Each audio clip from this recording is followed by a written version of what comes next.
नमस्कार अनि हार्दिक स्वागत छ आदरणीय श्रोता एवं दर्शकवृन्द। रेडियो बिहानी 97.6 मेगाहर्जले नेत्रावती डबजुङ गाउँपालिकासँग सहकार्य गरेर समृद्ध नेत्रावती डबजुङ कार्यक्रमको सुरुवात गर्दैछ।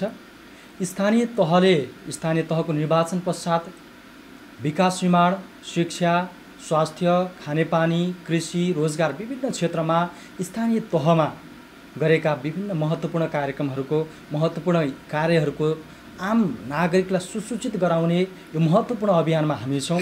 आज नेत्रावती डबजुङ गाउँपालिकासँगको सहकार्यमा सञ्चालित रेडियो कार्यक्रम समृद्ध नेत्रावती डबजुङमा हामी आजको पहिलो कार्यक्रममा नेत्रावती डबजुङ गाउँपालिकाका अध्यक्ष आदरणीय दुर्गा कुमार साक्यज्यूसँग छौँ। हामी आजको कार्यक्रममा नेत्रावती डबजुङ गाउँपालिकाका अध्यक्ष दुर्गा कुमार साक्यसँग नेत्रावती डबजुङ गाउँपालिकाले उहाँ निर्वाचित भइसकेपछि गाउँपालिकाको जुन पहिलाको अवस्था संहिता पश्चात र स्थानीय तह निर्वाचन पश्चात गाउँपालिकाले फेरेका काँचुलीहरू र गाउँपालिकाले गरेका विकास निर्माणका कुराहरू, गाउँपालिकाले मारेका फड्कोका कुराहरूमा विशेषतः सम्बन्धित भएर कुराकानी गर्न लागिराखेका छौँ। विशेषतः शिक्षा, स्वास्थ्य, सडक निर्माण, पूर्वाधार निर्माण, खानेपानीका कुराहरू यी यावत विषयवस्तुलाई जोडेर आजको कार्यक्रममा हामी कुराकानी गर्नेछौँ। हामीसँग हुनुहुन्छ नेत्रावती डबजुङ गाउँपालिकाका अध्यक्ष आदरणीय दुर्गा कुमार साक्य। उहाँलाई कार्यक्रममा स्वागत गर्न चाहन्छु। स्वागत छ यहाँलाई कार्यक्रम।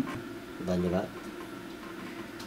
नेत्रावती डबजुङ गाउँपालिकाको निर्वाचन भयो, संहिता पश्चात स्थानीय तहको निर्वाचन भयो। यो 3 वर्ष लगभग 3 वर्षको अवधिमा यहाँहरू हुनुहुन्छ।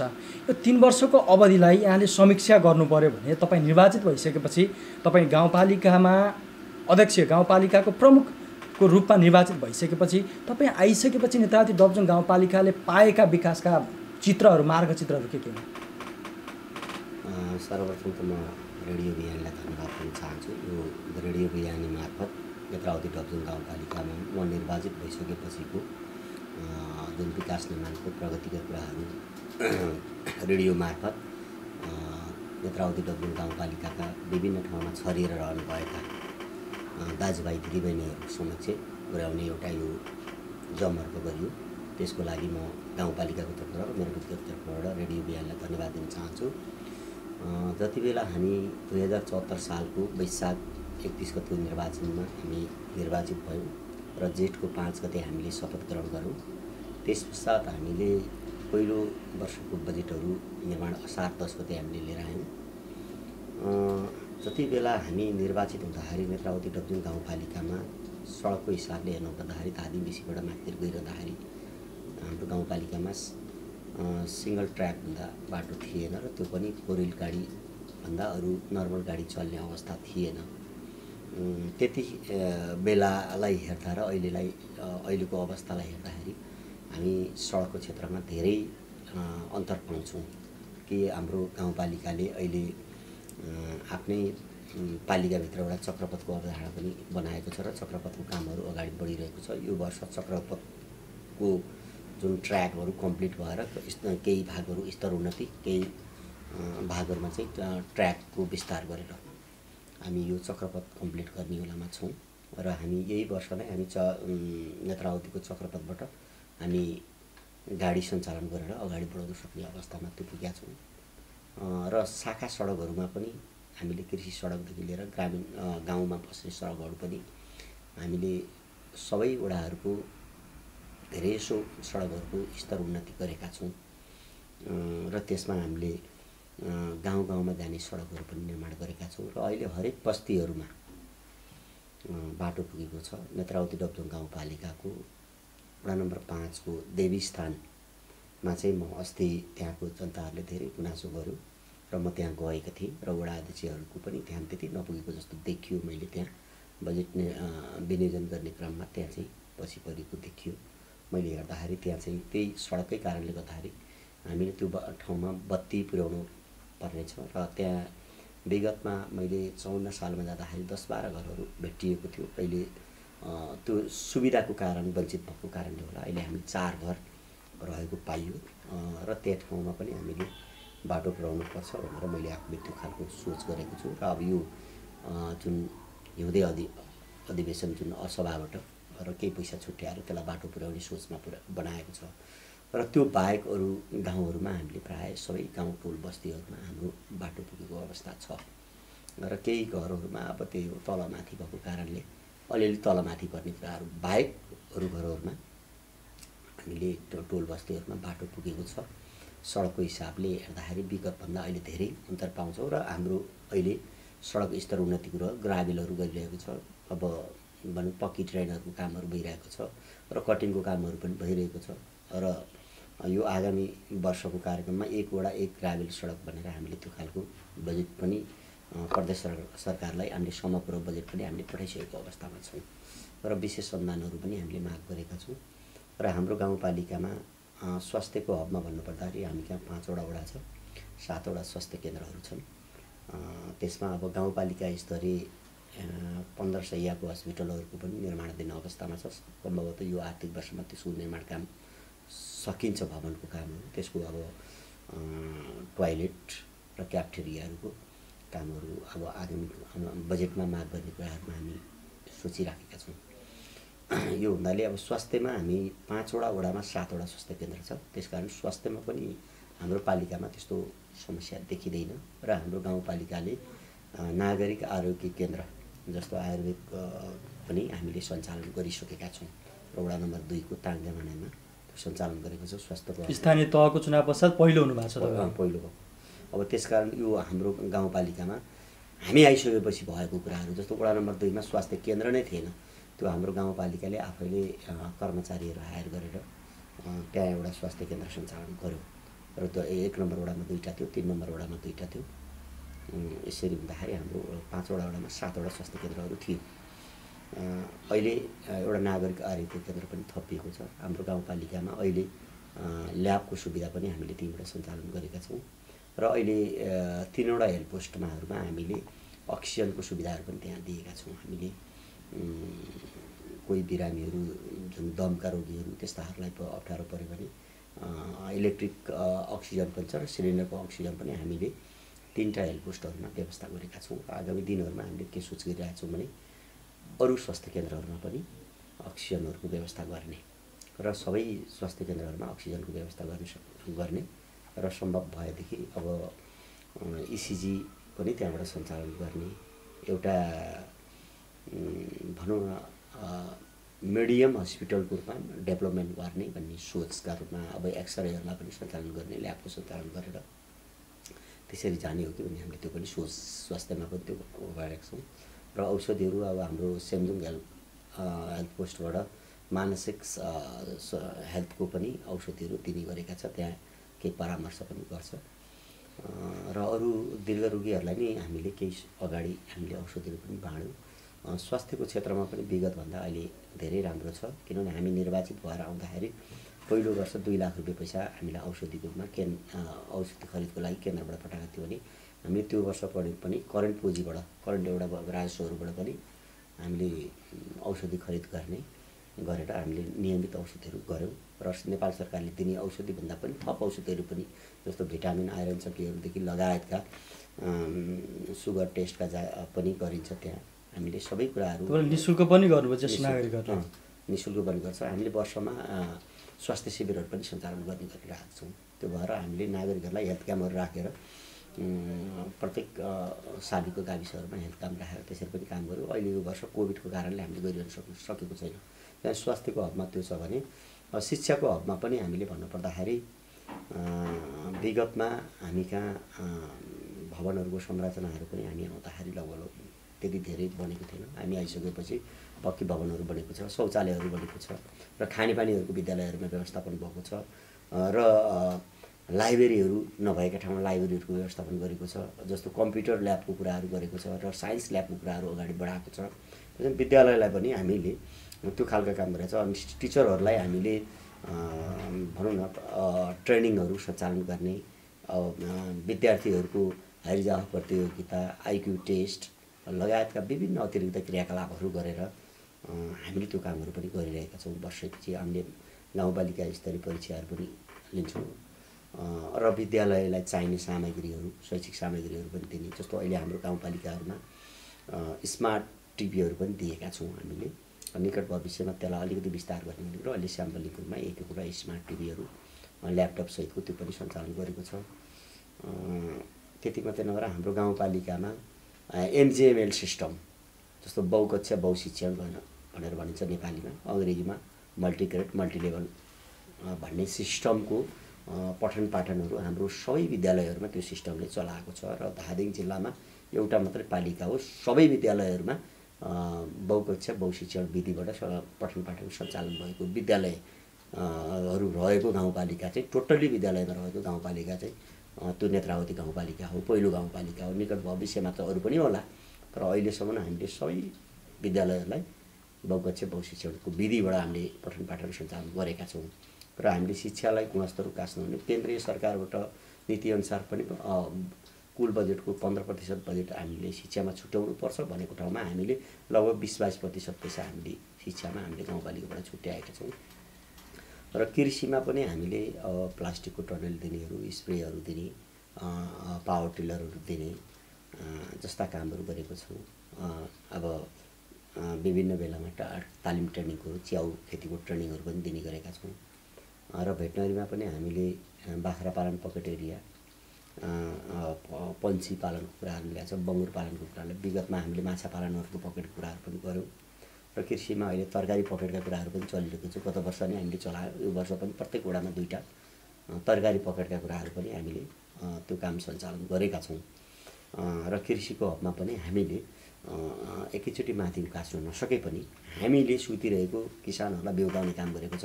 अहिले हरेक वडाहरूमा प्लास्टिकको टनेलहरू बनाएर टनेल मार्फत एउटा गोलभेडाहरू उत्पादन गरेको छ। त्यहाँ अरू सागसब्जीहरू पनि उत्पादन गरेर अब हामीले नेत्रावतीले गोलभेडा किनेर हामी धादी मिसीबाट लिएर किनेर खान पर्थ्यो भने अहिले हामीले गाउँमै आफूले तीको गोलभेडा किनेर खान पाइरहेको छौँ। कृषिको हकमा पनि त्यस्तो छ।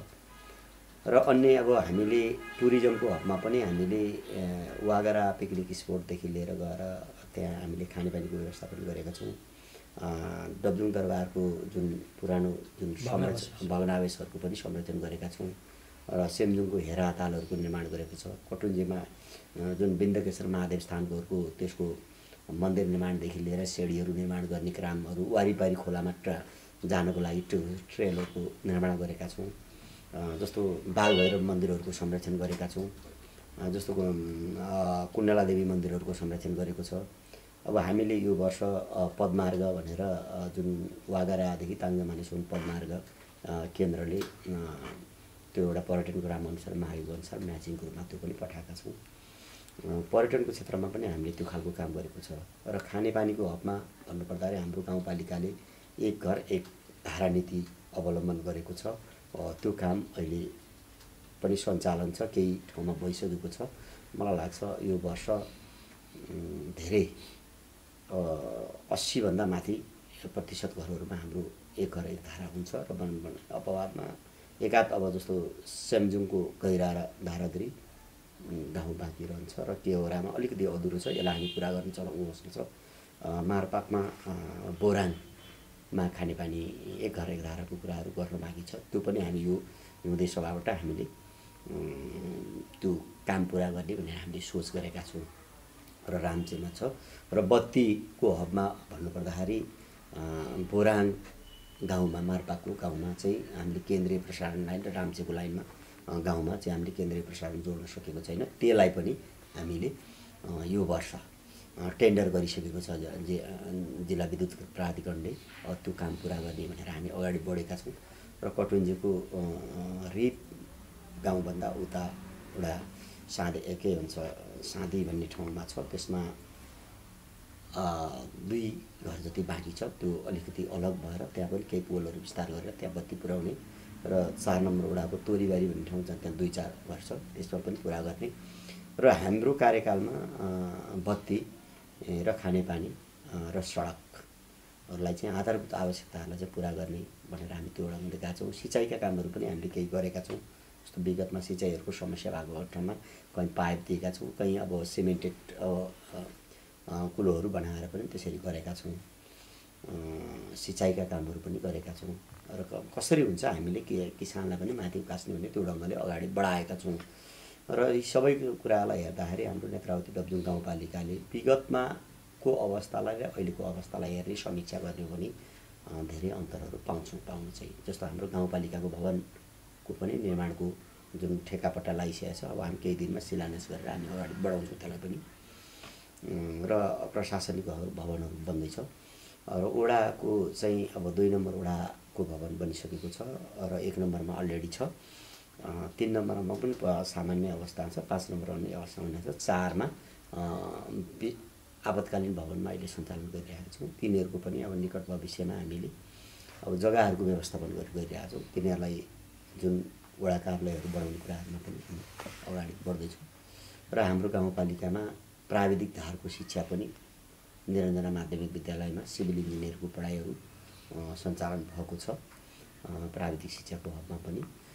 यो हुँदाखेरि विगतलाई हेर्दाखेरि अहिले निकै नै फरक छ, तर पनि यो पूर्ण होइन। हामीले गर्नुपर्ने कामहरू थुप्रै छन् अझै पनि। यो किनभने आधारभूत कुराहरू छ, बाटोलाई कालोपत्री गर्ने कुराहरू छन् र अहिले सङ्घले एउटा गाउँपालिकाको केन्द्रसम्म जाने कालोपत्रीका कुराहरू माग गरेको, त्यो कुरा पनि हामीले अहिले पठाइसकेका छौँ। जुन टोड्के भन्ज्याङदेखि गाउँपालिकाको केन्द्रसम्म जाने भनेर हामीले कालोपत्रीका कुराहरू गरेका छौँ र सङ्घसँग पनि हामीले समग्र कुराहरू माग गरेर पठाएको छौँ। जस्तो बेतिनीबाट गएर माउत पोलचेत लामीडाँडा हुँदै गएर हाम्रो जुन चक्रपथको कुराहरूलाई त्यसलाई स्तर उन्नति गराउने आगामी वर्षको लागि हामीले गाउँपालिकाबाट 2 करोड उताबाट 2 करोड गरेर त्यसलाई अझै राम्रो गर्ने, स्तर उन्नति गर्नुपर्ने, ग्राभलिङ गर्नुपर्ने कुराहरूलाई अगाडि बढाउने हुने त्यो ढङ्गले हामी लागेका छौँ। र अहिले पनि थर्पु भन्ज्याङबाट भोक्टेनीदेखि लिएर 3 नम्बर वडाका र 2 नम्बर वडा कार्यालयको सिमानासम्म बाटो लाने भनेर हामीले त्यहाँ पक्की नाला सहितको ग्राभल गर्ने कामहरू अगाडि बढाइरहेको छ, काम भइरहेको छ। र टोड्के भन्ज्याङबाट पुजारी डाँडा पुरानसाप हुँदै भारेङबुरुङसम्म जाने सडक, त्यसको पनि केही बाटोहरूको स्तर उन्नति र ग्राभलिङ गर्ने कुराहरूको टेन्डर भएर काम अगाडि बढिरहेको छ। अब त्यसको ठेका प्रक्रियाहरूको काम पुरा भएको छ, सम्झौता गर्न बाँकी रहेको छ। केही दिनमा त्यसको काम पनि अगाडि बढ्छ। यो हुनाले विगतभन्दा हामीले धेरै नै फरक छ छन चाहिँ। किनभने म निर्वाचित हुँदाखेरि धादिङ बेसीबाट घरसम्म पुग्नलाई धेरै समय लाग्थ्यो। यो बाटोमा बर्खामा गाडी जाने सम्भावना थिएन। त्यो हुनाले अहिले चाहिँ हाम्रो गाउँपालिकामा बर्खामा पनि हाम्रो पालिकाभित्र मुख्य सडकहरूमा गाडी रोकिने अवस्थामा छैन। र बरु नीलकण्ठको यो दामगाडी एरियामा समस्या आयो। गत वर्ष हामीले नीलकण्ठलाई पनि रिक्वेस्ट गऱ्यौँ, उहाँहरूलाई यो बाटो मर्मत गरिदिनुहोस् न भन्दाखेरि उहाँहरूले मर्मत नगरेर आफै आएर फिल्डमै खटेर गर्नुभयो। यहाँ पनि आएर हामीले फिल्डमा खटेर पनि केही काम गऱ्यौँ। तथापि हाम्रो गाउँपालिका त थिएन। तर अब मेयर साहबलाई रिक्वेस्ट गर्दाखेरि हामी हिँड्ने बाटो भएन, तपाईँहरू उत्तरमा जाने साथीहरूको बाटो हो, तपाईँहरू बनाउनुहोस् भन्ने खालको त्यो ओठे खालको जवाब आइसकेपछि अब मैले आएर ल ठिकै छ नि त, अब हामी हिँड्ने हो, पब्लिकलाई गाह्रो पऱ्यो, आफै पनि हिँड्नुपर्छ, अरू गाउँपालिका पनि हिँड्नुहुन्छ, मर्मत गरौँ भनेर भन्दाखेरि मर्मत गर्ने क्रममा अब बर्खाको कारणले गर्दाखेरि हामीले भने जस्तो ग्राभल निकाल्न सकिएन र अब त्यति भने जस्तो मर्मत गर्न सकेन। तैपनि सामान्यतया गाडी चल्नको लागि हामीले त्यो खालको काम पनि गऱ्यौँ। यो हुँदाले हाम्रो गाउँपालिकाले विगतको तुलनामा समीक्षा गर्दाखेरि धेरै अन्तर छ। पब्लिकहरू पनि मलाई लाग्छ त्यस्तो धेरै गुनासो छैन। गुनासोको लागि गुनासो गर्नेहरू त त्यो कहिले पनि सकिँदैन। साँच्चै अब विगतलाई हेरेर अहिलेलाई समीक्षा गर्दाखेरि पब्लिकहरू पनि मलाई लाग्छ त्यति धेरै असन्तोष देखिँदैन। उहाँहरू सन्तुष्टि नै देखिन्छ। उहाँहरूको अभिव्यक्तिमा त्यस्तो नराम्रो आएको मैले अहिलेसम्म भेटिएको छैन। अब यसरी यहाँले सबै समीक्षा गर्नुभयो, 3 वर्ष लगभग 3 वर्षको अवधिको सडक पूर्वाधारको हिसाबले समीक्षा गर्दा पनि सबै टोलमा सडक पुगेका छन्। तपाईँले एउटा टोल भन्नु 4 घरको बस्ती, त्यो बाहेक सबै टोलमा सडक पुगेका छन्। पक्की भन्नको मतलब ग्राभेल सहितको नाला सहितको सडक बन्ने क्रम छ। तपाईँको 2टा मार्ग छ। सदरमुकामबाट चाहिँ धुवाकोट भर्याङमुरुङ हुँदै जाने मार्ग पनि यहाँले चाहिँ ग्राभेल सहितको पक्की नाला सहितको बनाउँदै हुनुहुन्छ।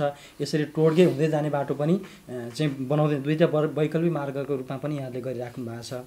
र सडकको हिसाबले पनि तपाईँहरू लगभग नागरिकको आधारभूत आवश्यकतालाई पुरा गरिसक्नु भएको छ। सडकको हिसाबले हेर्दाखेरि शिक्षाको हिसाबले पनि त्यसै गरी फड्को मार्नु भएको छ। शिक्षाको क्षेत्रमा पनि यहाँले भनिसक्नु भएको छ 22% हामीले बजेट चाहिँ छुट्याएको छौँ शिक्षाको क्षेत्रमा गरिरहेका छौँ। स्वास्थ्यको क्षेत्रमा 5वटा वडा छ यहाँहरूको, 7वटा चाहिँ स्वास्थ्य केन्द्रहरू छ, 1500 को चाहिँ अस्पताल पनि बन्ने क्रममा छ। त्यो यद्यपि पूर्णता पाइसकेको छैन। त्यसले यसो गर्दाखेरि कृषिको क्षेत्रमा पनि राम्रै प्रगति गरेको देखिन्छ नेत्रावती डब्जोङ गाउँपालिकाले।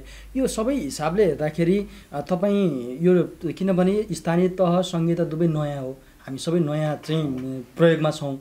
यो 3 वर्षको अवधिमा एउटा चाहिँ सामान्य चाहिँ कोठामा सुरुवात गरेको गाउँपालिकाको कार्यालय, 2जना कर्मचारी लिएर सुरुवात गरेको गाउँपालिकाको कार्यालय अहिले कर्मचारीकोले पनि लगभग पूर्णता पाएको अवस्था छ। कस्तो लाग्छ आफूलाई यो 3 वर्षको अवधिमा चाहिँ गरेको कामको चाहिँ अनुभव आफूले चाहिँ सोच्दाखेरि कस्तो अनुभूति गर्नुहुन्छ?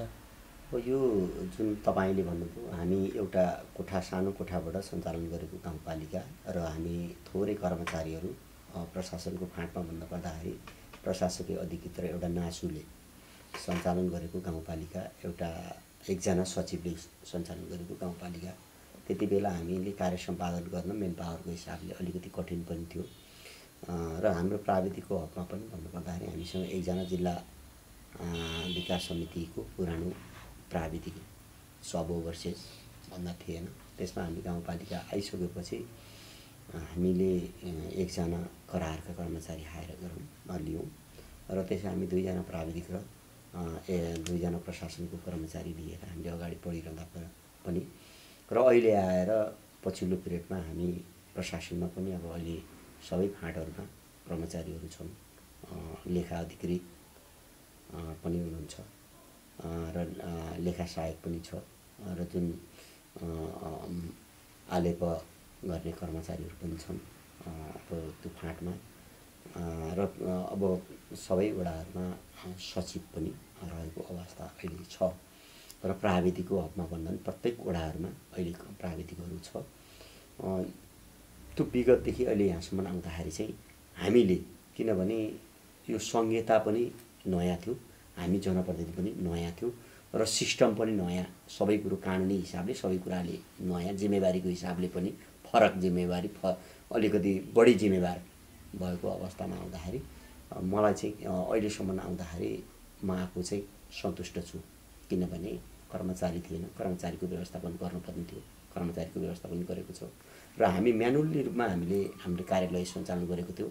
अहिले हामी सबै वडा कार्यालयहरूमा डिजिटल अब नोटिस बोर्डदेखि लिएर गएर अनलाइन यी घटना दर्ताहरूको हामीले सञ्चालन गरिसकेको छ। राजस्वको पनि हामीले जुन अनलाइन इन्ट्रीको कुराहरू छन्, दाखिलाको कुराहरू छन्, सबै कामहरू अहिले हामीले अनलाइन सिस्टमबाट हामीले काम गरेका छौँ र त्यतिखेरको अवस्थालाई हेर्दाखेरि हामीले धेरै अन्तर पाएका छौँ र किनभने यो समय त 2-3 वर्ष त्यति धेरै त होइन, तथापि हामीले अब अहिलेसम्मको कार्य सम्पादनलाई हेर्दाखेरि मलाई चाहिँ के छ, म आफू के मानेमा सन्तुष्टि छु, पब्लिक सबै त्यो कुराहरूमा सन्तुष्ट नहुन सक्ला, तर मैले कार्य सम्पादन गरिरहँदाखेरिको सुरुवातको अवस्थालाई हेर्दा र अहिलेको आजको दिनसम्म आउँदाखेरि कर्मचारी र विकास सबै कुराहरूलाई हेर्दाखेरि, परिवर्तनलाई हेर्दाखेरि मैले चाहिँ धेरै परिवर्तन पाएको अनुभूति भएको छु। धेरै मानिसहरूले घन्टौँ लाएर पानी बोकेर खान परेको अवस्था थिए, ती घरहरूमा अहिले घरमै बसेर अब पानीको धारा खोलेर पानी खान पाएको छ।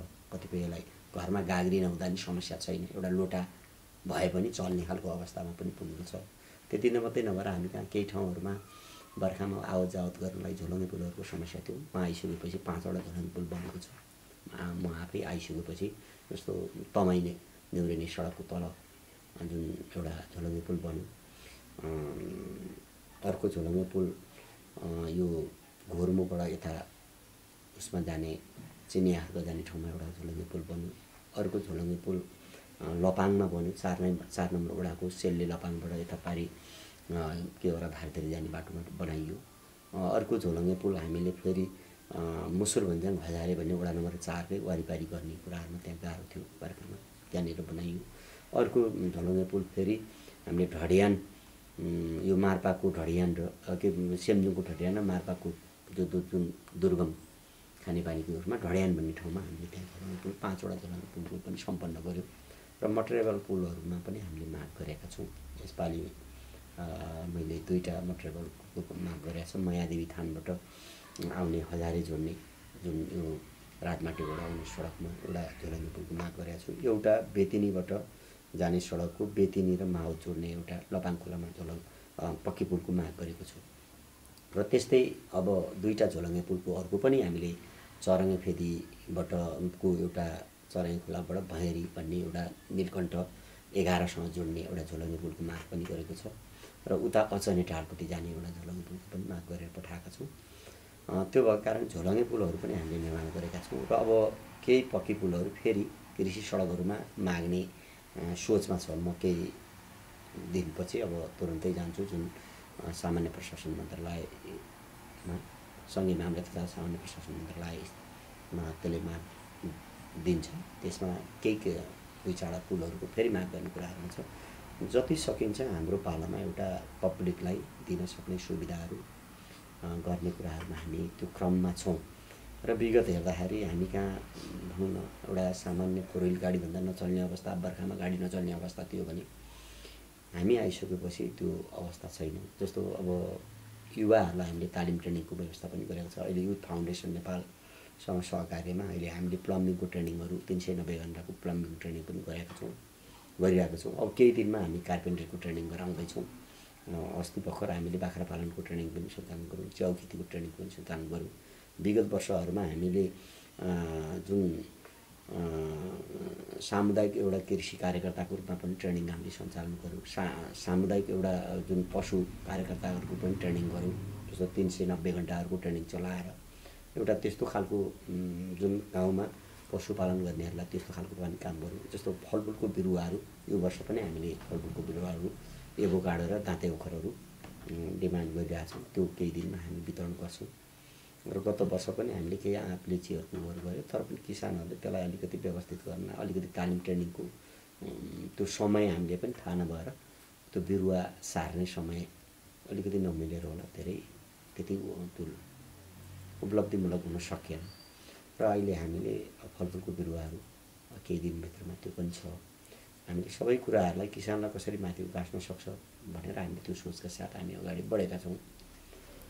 सामुदायिक हिसाबले पनि, जातित्वको हिसाबले पनि नेत्रावती डबजुङ गाउँपालिका बढी तामाङ बस्ती भएको गाउँपालिका हो। त्यहाँका अधिकांश चाहिँ समुदायहरू कृषिमा निर्भर छन्।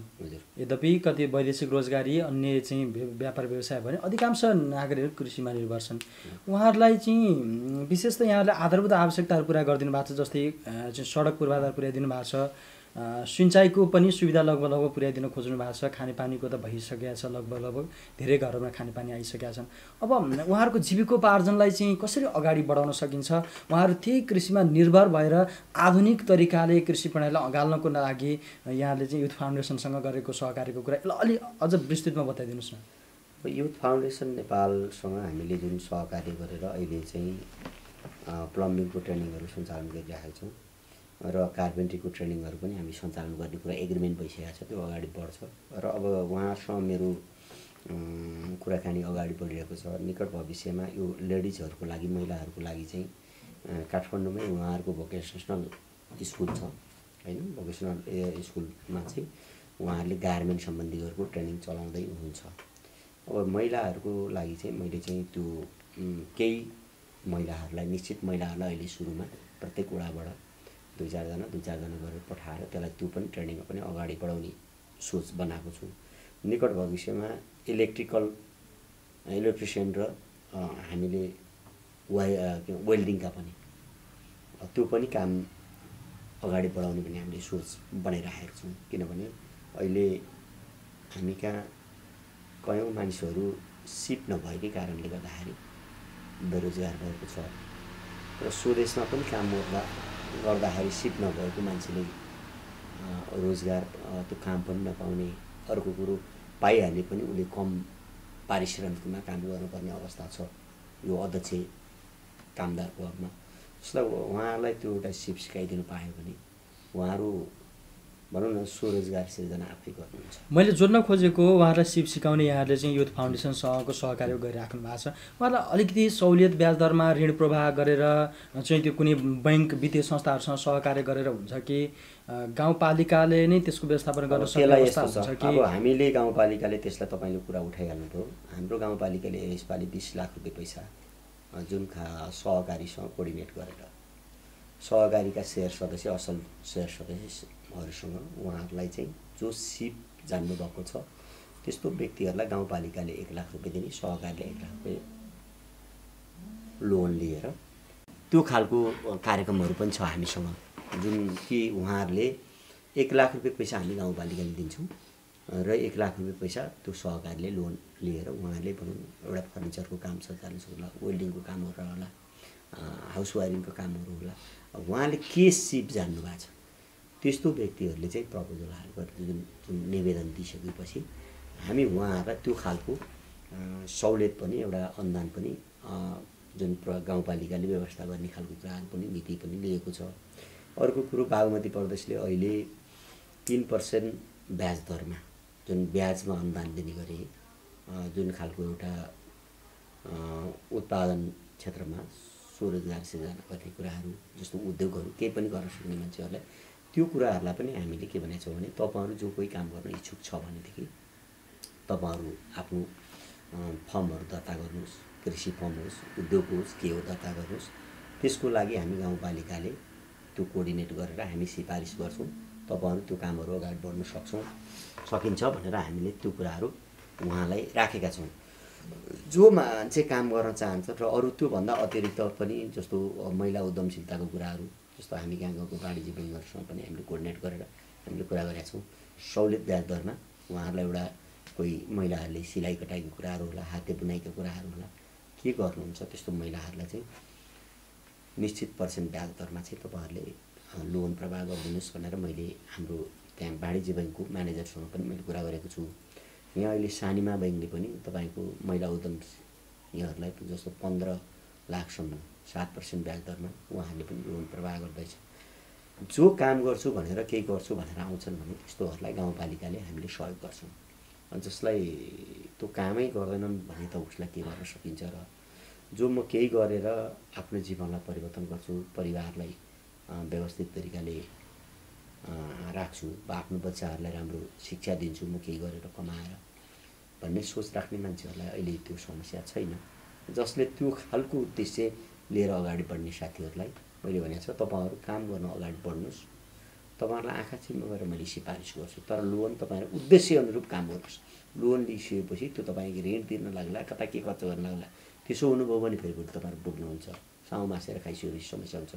जुन उद्देश्यका लागि तपाईँहरू एउटा लोनमा लिँदै हुन्छ त्यही उद्देश्य अनुरूप तपाईँ प्लानिङ बनाएर जानुहोस्, तपाईँको भविष्य पनि राम्रो हुन्छ, बैङ्क पनि डुब्दैन, तपाईँलाई पनि राम्रो हुन्छ, बच्चा परिवार सबैलाई राम्रो हुन्छ र घर छोडेर बाहिर जानु पनि परेन, आफ्नो परिवारसँगै बसेर काम गर्न सकिन्छ भनेर मैले त्यो खालको एउटा युवा साथीहरूलाई जो काम गर्छु भन्ने साथीहरूलाई त्यो खालको सल्लाहहरू पनि मैले दिएको छु। र अब पर्यटनको क्षेत्रमा जाउँ, यहाँले अगाडि पनि जोडिसक्नु भएको छ। वाकराहा अनि डबजुङ दरबार, बिन्दुकेश्वर राम मन्दिर, यो 3वटा मुख्य पर्यटकीय क्षेत्र नेत्रावती डबजुङ गाउँपालिकामा छन्। यी चाहिँ विशेष त डबजुङ दरबार, वाकराहा, यो चाहिँ बिन्दुकेश्वर राम मन्दिर, यिनीहरूलाई संरक्षण र पर्यटन प्रवर्धन गर्ने त्यस्ता चाहिँ यद्यपि अहिले मेला महोत्सव गर्ने यो कोभिडको कारणले बेला त्यति धेरै सकारात्मक बेला छैन, तथापि यसलाई चाहिँ अझ बढी प्रचार गर्ने र त्यहाँ चाहिँ आन्तरिक तथा बाह्य पर्यटकहरू भित्र्याउने त्यो खालका नीतिहरू चाहिँ पालिकाले बनाएको छ कि छैन? अब त्यस्तो अब हामी गाउँपालिकाको एउटा डिजिटल वृत्तचित्र बनाउने उसमा छ, त्यो अगाडि बढिरहेको छ। त्यसमा हाम्रो गाउँपालिकाभित्र सम्भावित कृषि क्षेत्र, पर्यटकीय क्षेत्र, विभिन्न क्षेत्रहरू चाहिँ हामीले त्यसलाई समावेश गरेर हामीले भनौँ न त्यो डिजिटल अब हामीले वृत्तचित्रहरू बनाउँदैछौँ। त्यसमा ती कुराहरू समावेश हुन्छन्। अब अहिले कतिपय कुराहरू त हाम्रो त्यो हामीले विज्ञापन गर्न नसकेर पनि त्यो कुराहरू भइरहेको छ। कतिपय कुरा विज्ञापन गर्नुभन्दा पूर्व त हामीले त्यसको पूर्वाधारको निर्माण गर्नु, त्यहाँ जाने बाटोको कुरा, त्यहाँ बस्ने बसोबासको कुरा, किनभने हामीले जस्तो हेरातालका कुराहरू गऱ्यौँ त्यसको त्यही संरक्षण गरेका छौँ। जस्तो डबजुङ दरबारको एउटा संरक्षण भग्नावशेषहरूको संरक्षणको कुराहरू गऱ्यौँ। जस्तो विन्ध्यवासिनी महादेव स्थानको एउटा जुन धार्मिक तीर्थस्थलको कुराहरू निर्माणको कुराहरू गऱ्यौँ। त्यस्तै वागरामा पिकनिक स्पटको कुराहरू गरेको छ। जस्तो वागरादेखि लिएर गएर ताङ्जोमानेको सम्म हाम्रो पदमार्ग र 108 चैत्य निर्माण गर्ने कुराहरू त्यसलाई हामीले अहिले पनि गरेको छ। त्यसको डिपिआरहरू कम्प्लिट भएको छ।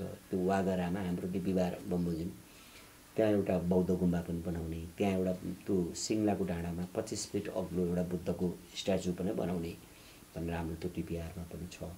त्यसको गर्नुपर्दा सबै कुरो गरिसकेपछि अहिले हामीले अर्को कुरो नगरी नहुने कुरा गर्ने जस्तो हाम्रो सिवानामा हामीले एउटा जुन गाउँपालिकाभरिको जुन दूरी, गाउँको दूरीदेखि लिएर गएर बस्ती जुन पर्यटक क्षेत्रको अरू दूरीहरू चाहिँ कायम गरेर हामीले त्यसलाई एउटा बोर्ड पनि राख्न आवश्यक देखिएको छ मैले। किनभने हाम्रो धादिङ बेसीबाट हाम्रो गाउँपालिकाको सिमाना कति किलोमिटर छ, त्यो सिमानाबाट हाम्रो जुन वागरा जाने कति किलोमिटर हो र डबजुङ दरबार जाने कति किलोमिटर हो र त्यो विन्ध्यवासिनी महादेव स्थान जाने कति किलोमिटर छ र त्यसको बिचमा कुन कुन गाउँ पर्छ, कति किलोमिटर डिस्टेन्स छ, त्यहाँ खाजा खाने बस्ने ठाउँहरूको कस्तो व्यवस्था छ भन्ने खालको कुराहरू पनि हामीले त्यो कुराहरू निर्माण गर्नु जरुरी छ र त्यो निर्माण गर्नुपर्ने छ। ती कुराहरू निर्माण नगरेसम्म जस्तो पदमार्गहरू हाम्रो गाउँपालिकामा मात्रै भएर भएन, त्यसमा एउटा पर्यटक पदमार्ग नेत्रावती डबजुङबाट तपाईँको त्रिपुरा सुन्दरी गङ्गा जमुना जोड्ने, त्यसपछि गएर अब यहाँ आएर नीलकण्ठलाई जोड्ने, नीलकण्ठबाट जोड्दै गएर आएर सिद्धलेक जोडेर यसरी हामीले एउटा कुरोको पदमार्गहरू एउटा हाम्रो मात्रै पालिकामा बनाएर भएन, उता खनेवाससँग जोड्ने त्यो भयो भने मात्रै हाम्रो एउटा पर्यटकहरू आउने जाने कुराहरू छ, होमस्टेका कुराहरू हुन सक्ला। त्यस कारण पहिलो कुरो त हामीले अहिले एउटा त्यसको कुरा पूर्वाधारहरूको आधार तयार गर्नु पर्यो। त्यो आधार तयार नगरिकन भोलि गएर त्यहाँ जाने एउटा पर्यटकहरू बस्ने ठाउँ कहाँ होइन, सुत्ने ठाउँहरू कहाँ हो, होमस्टेको कुराहरू आउन सक्छ। त्यस कारण पहिलो कुरो त हामीले पूर्वाधारहरू निर्माणको कुराहरूलाई सिध्याउनु पर्यो। त्यस पछाडि चाहिँ अनि हाम्रो त्यसलाई सँगसँगै विज्ञापन त गर्ने, तर नजिकको छोटो दूरीका पर्यटकहरू आउला जाला, आउने जाने गर्ला। तर हामीले लामो दूरीको पर्यटकहरू आउनुलाई पनि जस्तो आन्तरिक पर्यटकको कुराहरू भयो, बाह्य पर्यटकको कुराहरू ल्याउने कुराहरूलाई चाहिँ अब त्यो हामीले विज्ञापन पनि गर्नु पर्यो। जस्तो हाम्रो यो रेडियो मार्फत विज्ञापन गर्नु पर्यो, टिभी मार्फत विज्ञापन गर्नु पर्यो। जस्तो हाम्रो अनलाइनबाट पनि हामीले त्यसलाई विज्ञापन गर्नु सक्यो भने नेत्रावतीभित्र घुम्न लागेको ठाउँहरू कहाँ कहाँ छ, बस्न लागेको ठाउँहरू कहाँ कहाँ छ भन्ने कुराहरू आम पर्यटकहरूको माझ पुर्याउन सक्यो भने मात्रै त्यसले हुन्छ। जस्तो हामीले भ्यू टावर पनि 3टा भ्यू टावरको डिपिआर गऱ्यौँ, तर हामीले भ्यू टावर अहिले बनाउने कुराहरूमा लागेनौँ। भ्यू टावरभन्दा अरू कुराहरूतिर लाग्नुपर्छ। अहिले जस्तो कटुन्जी बजारबाट महावीर चुलीको एउटा भ्यू टावरको हामीले डिपी गरेको थियो, त्यसमा अहिले हामीले सुरुवात गरेका छौँ। महावीर चुली जाने बाटोको सिँढीको सुरुवात गरेका छौँ होइन। अब त्यो अब यसरी काम हामीले चाहिँ अहिले आधारभूत कुराहरू 5 वर्षमा सबै कुराहरू हामीले त्यो एउटा यो काम गर्नुपर्छ भन्ने कुराहरू चाहिँ हामीले त्यसको डिपिआरहरू बनाएका छौँ। एउटा चरणको काम सकेको छ, त्यसलाई पूर्ण रूपमा कम्प्लिट गर्नलाई त समय लाग्छ। अब त्यसकारण त्यो पुरा भोलिको एउटा सम्भावना भनेको नेत्रावतीको सम्भावना भनेको तपाईँको एग्रो टुरिज्मको कुरा पनि छ। अब हामी कहाँ अब किवी खेतीको कुराहरू सुरु भइरहेको छ। जस्तो हामी दाँतेघरको कुराहरू गरिरहेको छौँ, सुरुवात गर्दैछौँ। जस्तो हामी एभोकाडोहरूको कुराहरू गरिरहेको छौँ भने अब अहिले बङ्गुर पालनहरू पनि त्यहाँ सुरुवात गरिरहेको छ साथीहरूले। माछा पालनहरू सुरुवात गरिरहेको छ। जस्तो लोकल कुखुराहरूको पालन सुरुवात गरेको छ। अब यो वर्ष हामी बट्टाई पनि सुरुवात गर्ने कि भन्ने हामी लागिरहेछ। सबै वडामा एकवटा सामान्य एउटा बट्टाई पालनहरू पनि सुरुवात गर्ने कि भनेर सुरुवात गरिरहेको छ। बाख्रा पालनको सुरुवात भएको छ, फर्महरू दर्ता भएको छ। अब जुन बजार जातिहरूको बाख्राहरूको नसल सुधारका कुराहरू भइरहेको छ, हामीले बिहाड बोका दिने कुराहरू पनि भइरहेको छ। त्यही भएर यो के छ भने हामी सुरुवात गरिरहेको छौँ, तर अब अहिले एकैचोटि त्यो सबै कुराहरूको आश गर्न पनि यहाँहरू फेरि एउटा दुर्वासुत हुनुहुन्छ, सम्भव छैन नि त। हरेक कुराहरू गर्नलाई त टाइम लाग्छ, प्रक्रियागतमा हुँदै जान्छ र स्रोत पनि त्यही खालको हुनु पर्यो। हामीसँग सीमित स्रोत साधन छ, हाम्रो समस्या त अथाह छ। पहिलो कुरो त प्राइमेरी कुरा त हाम्रो त आधारभूत आवश्यकता पुरा गर्ने हो। शिक्षा, स्वास्थ्य, खानेपानी, बाटो, बत्ती, यो कुराहरू पुरा भइसकेपछि तपाईँको कृषिका कुराहरू भयो। अब हामी जुन व्यावसायिक ढङ्गले पशुपालनको कुराहरू हुन्छ, उद्योगको कुराहरू हुन सक्छन्, त्यहाँका जडीबुटीका कुराहरू हुन सक्छन्। ती कुराहरूलाई चाहिँ के छ भनेदेखि हामीले यो समय हामी मात्र यो काम गर्न सकिन्छ भनेर हामीले त्यो खालको कुराहरू टिपिआर गरेका छौँ, विस्तृत अध्ययन रिपोर्टहरू तयार गरेर राखेका छौँ। त्यो समय लाग्छ पक्कै पनि, किनभने हामीसँग गर्नुपर्ने कुराहरू, हामी बाटोहरूलाई कालोपत्री गर्नुपर्ने कुराहरू छ, ग्राभेल गर्नुपर्ने कुराहरू छन्, प्रत्येक फाँटहरूमा सिंचित हुनुपर्ने ठाउँमा सिँचाइहरू व्यवस्थित सिँचाइको व्यवस्था गर्नुपर्ने कुराहरू छ र वैकल्पिक सिँचाइको कुराहरू पनि गर्नुपर्ने छ। कतिपय ठाउँहरूमा त पानी छैन, त्यसलाई आकाशे पानी जमाउने हो कि लेप सिँचाइ गर्नुपर्ने हो कि, अब त्यहाँ धेरै कुराहरू गर्न बाँकी छ। त्यसकारण हामीले गर्ने, म आफैले यति कुरा विगत र अहिलेलाई समीक्षा गर्दा धेरै अन्तर पाउँछौँ। तर किनभने विगत हामी 48 सालदेखि 48 सालदेखि बहुदल आइसकेपछिको जुन सरकारहरू जुन बन्यो, त्यस पछाडि हामीले 74 सालसम्मलाई हेर्दा र हामी यो अहिले यो 3 वर्षलाई कम्पेयर गर्दा त धेरै अन्तर चाहिँ छ। तर किनभने यो 48 साल के भन्छ 48 सालदेखि 74 सालसम्म पनि त गाविसमाहरूमा धेरै थोरै बजेट आउँथ्यो, काम त भइरहेको थियो। तैपनि त्यतिखेर जुन तरिकाले काम भएको थियो, जति हुनुपर्ने थियो त्यो समयको हिप्रेटले त्यो विकास भएको थिएन। तर त्यो समयलाई कम्पेयर गर्दा अहिलेको यो समयलाई कम्पेयर गर्दाखेरि धेरै विकासहरू भएको छ। अब हामी अन्तमा पनि छौँ।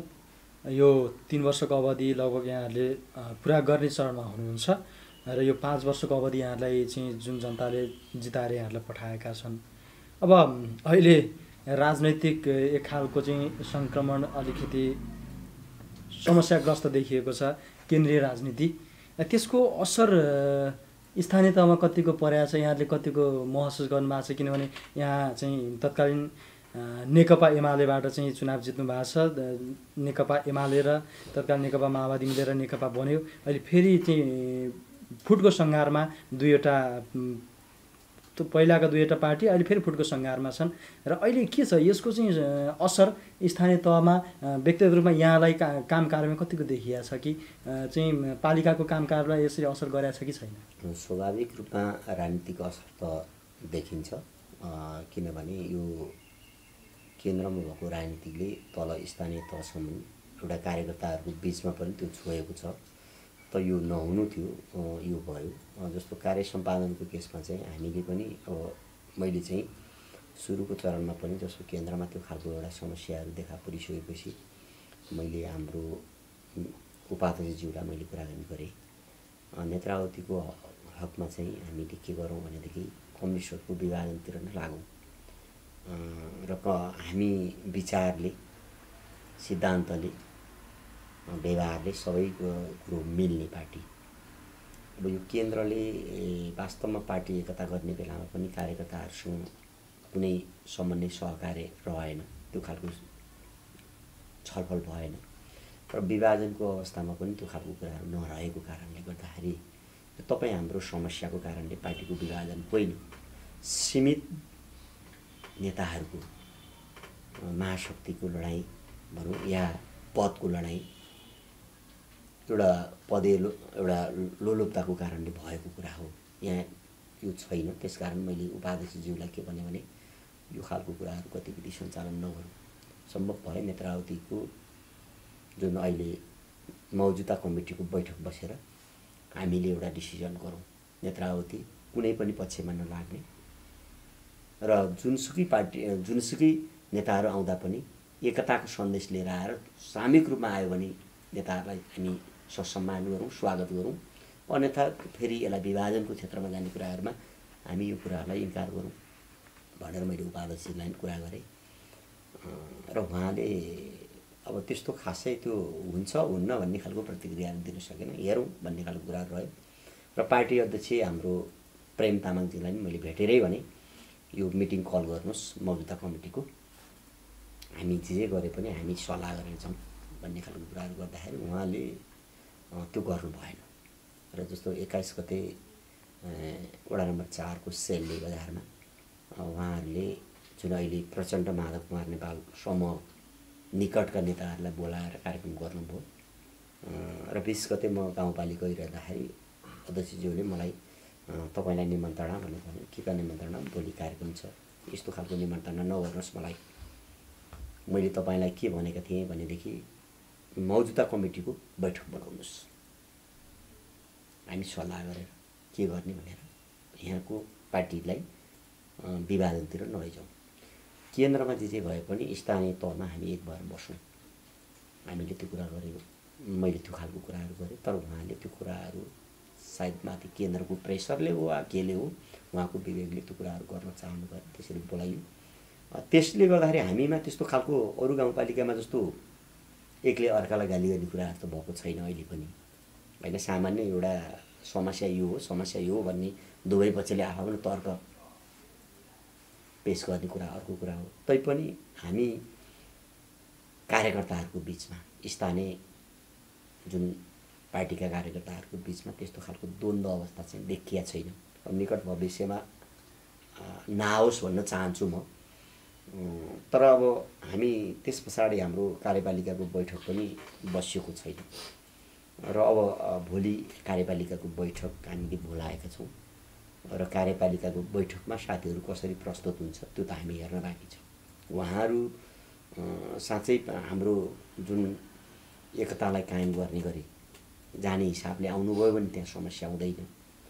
यसलाई फेरि फरक ढङ्गले माथिकै निर्देशन जुन अहिले जुन सडकमा देखिरहेछ, एकले अर्कोलाई गाली गर्ने, अर्कोले अर्कोलाई गाली गर्ने, जुन एउटा कम्युनिस्ट पार्टीहरूमा हिजो मिल्दाखेरि सबै कुरो राम्रो भयो, आज अलिकति सानो कुरो नमिल्ने बित्तिकै दुवैलाई नराम्रो देखिरहेछ नि। यो अलिकति घृणित खालको अवस्थाहरू मैले देख्छु। त्यो जुन त्यस्तो खालको स्थितिहरू जुन माथिको असरहरू तलब देखा पर्यो भने चाहिँ नराम्रो हुन्छ।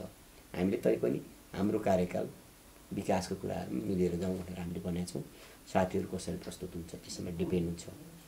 हामी समग्र हिजो पूर्व माओवादीले पनि एउटा चुनावी घोषणापत्रमा त्यहाँको स्थानीय जनताहरूलाई यो सुविधा हामी गर्छौँ भन्ने खालको कमिटमेन्ट गरेको थियो भने हामीले पनि त्यही खालको कमिटमेन्ट गरेर आएको छौँ। त्यो दुवै पार्टीले गरेको कमिटमेन्टलाई पुरा गर्नु हामी दुवै पार्टीको दायित्व हुन्छ, त्यसको साझा जिम्मेवारीको हिसाबले हो। त्यसरी जान सक्यो भने त्यहाँ समस्या हुँदैन। एकले अर्कालाई अलिकति अल्झाउने बिल्झाउने होइन, यसलाई असफल पार्नुपर्छ भन्ने उद्देश्यले गयो भने मलाई लाग्छ दुवै असफल पनि हुन सक्छ। यहाँको मनसाय स्थानीय तहको विकासको निमित्त, नेत्रावती समग्र नेत्रावती डबजुङ गाउँपालिकाको विकासको निमित्त एकताबद्ध भएर जाउँ, राजनीतिक रङ्ग त्यहाँ नमिसाउँ भन्ने चाहिँ यहाँको मनसाय एकदम। किनभने हामी चुनावको बेलामा ठिक छ पार्टी विभाजन भइहाल्यो भने पनि चुनावको बेलामा आफ्नो हिसाबले हामी चुनाव प्रचार प्रसारमा जाउँला, समस्या रहेन। त्योभन्दा अगाडि नेत्रावतीको विकासको निमित्त समन्वय सहकार्य गरेर अगाडि बढ्नुको विकल्प छैन। यदि त्यो कसैले त्यसलाई बिथोल्न खोज्यो भने अहिलेको जुन पब्लिकहरू हामीभन्दा एडभान्स छ, उहाँहरूले जज गरिरहेको छ। हामीले जतिसुकै हामीलाई राम्रो देखे पनि, राम्रो ठाने पनि, उहाँहरूले राम्रो नराम्रो विषयको उहाँहरूले हेरिरहेको छ। समय आएपछि उहाँहरूले त्यसको फैसला गर्छ। त्यसकारण हामीले जब गलत गर्न थाल्यौँ भनेदेखि निश्चित रूपमा उहाँहरूले हामीलाई माफ गर्दैन होला। 1-1.5 वर्ष हामी सत्तामा रहन्थ्यौँ, उहाँहरूले काम लिनुको लागि हजुर तपाईँ भन्नुहोला, ज्यू भन्नुहोला, हामी सत्ताबाट बाहिरको अवस्थामा त हामी पनि उहाँहरू सामान्य नागरिक जस्तै हो। त्यस कारण त्यति बेला त हामी पनि सामान्य नागरिक जीवन बिताउनुपर्छ। सत्ता र शक्ति त सधैँ एउटाको हातमा रहँदैन। त्यस कारणले हामीले के बुझ्नुपर्छ भने हामी राजनीतिक कर्मीहरूले, जुन एउटा जनप्रतिनिधिहरूले शासक होइन सेवकको रूपमा बुझ्नुपर्छ र एकले अर्कालाई खुइलाउन थाल्यो भनेदेखि निश्चित रूपमा आफू पनि खुइलिन्छ। सघाउन थाल्यो भने यो पोजिटिभ छ भनेर जनताले के छ भने आफू भए बाहिरै भए पनि, कमजोर भए पनि, पक्ष विपक्ष जे भए पनि मिलेर गएको छ, यिनीहरू मध्येमा जो आए पनि हाम्रो लागि नराम्रो हुँदैन भन्ने खालको त्यो सन्देश दिन सक्यौँ भने हामी अहिले मौजुदा एउटा जनप्रतिनिधिहरू भोलि पनि कोही न कोही अरू साथीहरू रिपिट हुन सक्ला। अन्यथा यी साथीहरू सबै बाहिरिन सक्छ र नयाँ अनुहारहरूले उपस्थिति पाउन सक्छ। हुन्छ, हामीलाई महत्त्वपूर्ण समय दिनुभयो कार्यक्रमको यो बसाइमा। नेत्रावती डबजुङ गाउँपालिकाले जुन यहाँको नेतृत्व गाउँपालिकाले पाएको छ, अवश्य पनि यो 3 वर्षको अवधिमा यहाँले धेरै राम्रा कामहरू गर्नुभएको छ। नागरिकले त्यो अनुभूत गरेका छन्, हामीले पनि देखेका छौँ गाउँपालिका भ्रमणको क्रममा। यो यहाँको यो अभियान, विकासको अभियान यहाँले देखेको नेत्रावती डबजुङ गाउँपालिकाले यस्तो बनाउँछु भनेर देखेको सपना पुरा गर्दै जानुहुनेछ। अझै समय छ, 1.5-2 वर्ष यहाँहरूसँग। यो समयमा यहाँले पक्कै पनि नेत्रावती डबजुङ गाउँपालिकालाई एउटा राम्रो गाउँपालिका, सुन्दर गाउँपालिका, नमुना गाउँपालिका बनाउने यो अभियान साकार हुनेछ। यो शुभकामनासहित हामीलाई महत्त्वपूर्ण समय दिनुभयो, यहाँलाई धेरै धेरै धन्यवाद दिन चाहन्छु। धन्यवाद। यो रेडियो बिहानले पनि जुन तपाईँहरूको यो रेडियो मार्फत जुन गाउँपालिकाभन्दा धेरै टाढा बस्नुभएका, दूरदराजमा बस्नुभएको साथीहरूलाई जुन नेत्रावती गाउँपालिकाले विगतदेखि अहिलेसम्म गरेको काम कारबाहीलाई उहाँहरूको बिचमा पुर्याउने एउटा अवसर प्रदान गर्नुभयो, जुन एउटा समय प्रदान गर्नुभयो र हामीलाई जनताको बिचमा जो कोही हामीसँग भेट्न सकेको थिएन, हाम्रो आवाजहरू सुन्न सकेको थिएन, हाम्रो आवाज ती जुन हाम्रो आवाज सुन्न चाहने व्यक्तिहरूको बिचमा त्यो आवाज पुर्याइदिने एउटा सहयोग गरिदिनु भयो। म गाउँपालिकाको तर्फबाट, मेरो व्यक्तिगत तर्फबाट मरी धन्यवाद दिन चाहन्छु र आभार व्यक्त गर्न चाहन्छु र